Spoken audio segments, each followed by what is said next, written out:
सिंधु जल समझौते की समीक्षा की मांग हमेशा से भारत में उठती रही है, क्योंकि पाकिस्तान ज्यादातर समझौतों का फायदा उठाता रहा है। जरा समझिए आप, ये जो इंडस वाटर ट्रीटी है, ये सिंधु जल संधि, ये है क्या? इसके बारे में जरा आपको बताते हैं।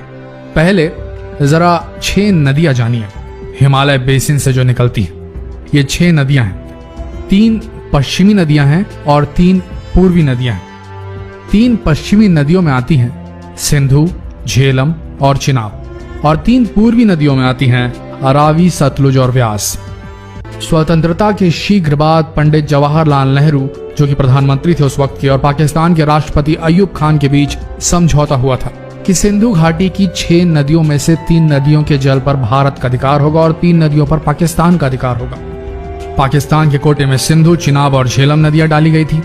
इनके द्वारा पाकिस्तान को हर वर्ष 8 करोड़ एकड़ फुट पानी दिया जाना था, तो उस पानी को 1 एकड़ फुट कहा जाता है। इसके विपरीत भारत को ब्यास, रावी और सतलुज नदी बांटी गई, लेकिन भारत इन नदियों के संपूर्ण जल का उपयोग करने में सफल नहीं हो पाया। आज भी नदियों का 3.3 करोड़ एकड़ फुट पानी पाकिस्तान को बह रहा है। इस प्रकार पाकिस्तान को वर्तमान में 11.3 करोड़ एकड़ फुट पानी भारत की भूमि से बहकर मिल रहा है। पाकिस्तान में कुल पानी की उपलब्धता 14.5 करोड़ एकड़ फुट है, यानी पाकिस्तान को उपलब्ध पानी में से लगभग 80% पानी भारत से ही मिल रहा है।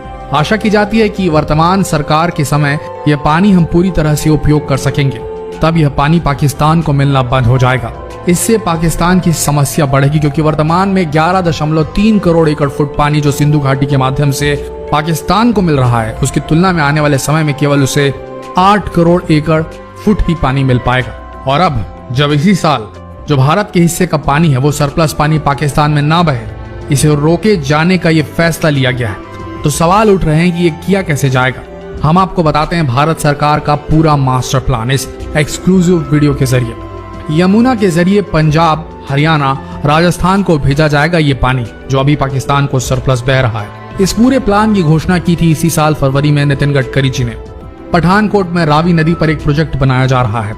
कठुआ में भी रावी की सहायक जो उड़ा नदी है, उस पर बांध बनाया जा रहा है। ये सारे प्रोजेक्ट सरप्लस पानी जो पाकिस्तान में बहकर जा रहा था, उस पानी को भारत में ही रोकने के लिए डिजाइन किए गए हैं खासकर। ये समझिए, इसके अलावा जो रावी व्यास लिंक प्रोजेक्ट है, उसके ऊपर भी काम चल रहा है, और जब ये तीनों प्रोजेक्ट पूरे हो जाएंगे तब रुकेगा पाकिस्तान जाने वाला वो सरप्लस पानी जो दरअसल हिंदुस्तान के हिस्से का है। हमने जो सिंधु, चिनाब और झेलम नदियों का पानी पाकिस्तान को देने को स्वीकार किया, उसका मुख्य उद्देश्य था कि पाकिस्तान और भारत के बीच सौहार्द और मित्रता बनी रहे। हम कह सकते हैं कि हम इस समझौते को रद्द करना चाहते हैं, क्योंकि इससे आपसी सौहार्द और मित्रता स्थापित नहीं हो रही है। और विश्व बैंक से कहें कि वह मध्यस्थता करे, और उस मध्यस्थता में यदि सफलता नहीं मिलती है तो हम इस संधि को रद्द कर सकते हैं।